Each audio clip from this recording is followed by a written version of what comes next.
Well, Lavelle, the home qualifier against the USA will be, on the anniversary of us qualifying for the 1998 World Cup. Can you just tell us, where were you? Where were you? Were you in the stands, or where were you when, we finally got the confirmation that we got the point necessary to qualify? Actually, I was at home. I was at home watching the game on TVJ. The game against Mexico, we tied 0-0. Was very elated because, to be honest, 1997, my first trek to Kingston was to watch Jamaica, Mexico when Ian Pepe Goodison scored in that 1-0 game.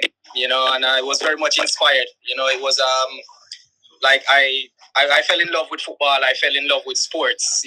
So when I realized that Jamaica was actually qualifying for the World Cup, it was a great feeling, and it made me want to play football, because it's funny that it's actually between 97 and 98, 12-13 is when I actually started playing football. So I was very much inspired by that World Cup campaign. The team qualifying for the World Cup is one of the biggest achievements for us in football. So that was the driving force behind Lovel Palmer and wanting to play football and wanting to play for my national team.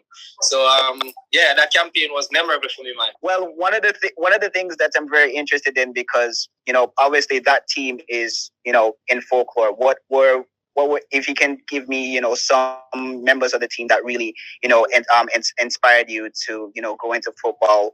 What do you feel that the qualities of that 1998 team had?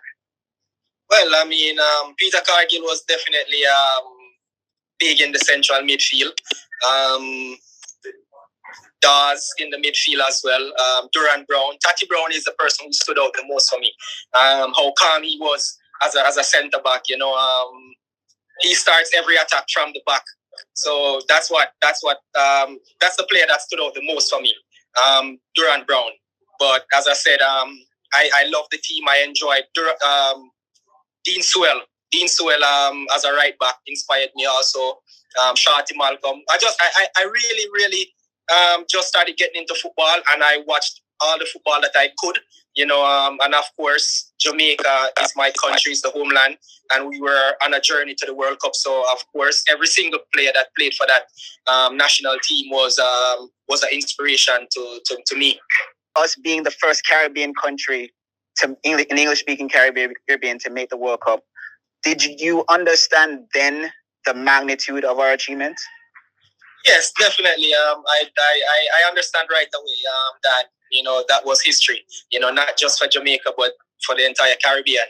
And I think that had me walked my football journey, or run my football journey with a chip on my shoulder, knowing that the island that I'm from, in the Caribbean, we are like the meccas of the football. We set all the trends. So when I think about Caribbean football, Jamaica, I always would have a chip on my shoulder, because I know I'm from the mecca of football as far as the Caribbean is concerned.